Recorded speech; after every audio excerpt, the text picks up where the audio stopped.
ওই দাদা ওখানে মাথায় হাত দিয়ে বসে আছে, ওর কাছে আমি যাব এখন। তো কি সমস্যা দেখা যাক। তো দাদা এরকমভাবে বসে আছো, কি সমস্যা আপনার? বলবো দাদা, এই তো দেখুন ধানের অবস্থা যা হওয়ার তো হয়ে গেছে ক্ষতি। এই ধানগুলো কি করে উদ্ধার করব?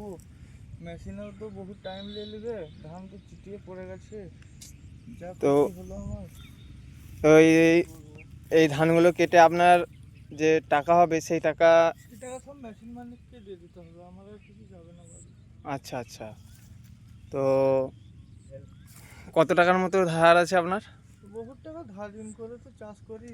আচ্ছা, দাদা বলতে চাইছে যে আমি ধার দেনা করে চাষ করেছি, কিন্তু সেই ধান এখন মাঠেতেই পড়ে আছে। তো দেখতে পাচ্ছ মাঠেতে ধান পড়ে আছে কেমনভাবে। ওইখানে কাটা কাটে গেছে।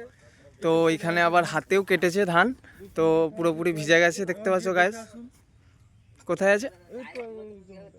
আচ্ছা, ওই জমিটা দেখতে পাচ্ছ তোমরা গাইস। এদিক যে দেখবে আসুন না। হ্যাঁ চলুন যা চলুন। হবে আমরা কিছু করতে পারবো না। আচ্ছা, গরিব মানুষ তো চাষবাসের উপর নির্ভর। তো দাদা বলতে চাইছে গরিব মানুষ চাষবাসের উপরেই নির্ভর, তো চাষ করেই খাই। তো ধান তো এই অবস্থা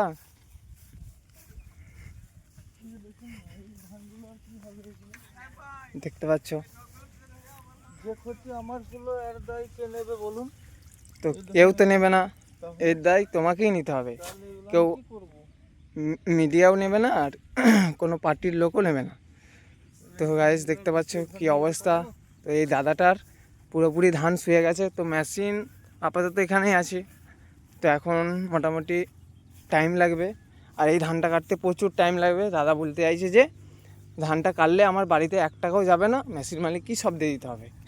তো গাইস ভিডিওটা সবাই শেয়ার করবে, কমেন্ট করবে বেশি বেশি করে, যাতে শস্য বিমা যাই হোক যেই প্রকল্পই বেরোক যেন এরা ছাড়, যারা লোন টোন নিয়ে আসে যেমন ছাড় টাড় পায়।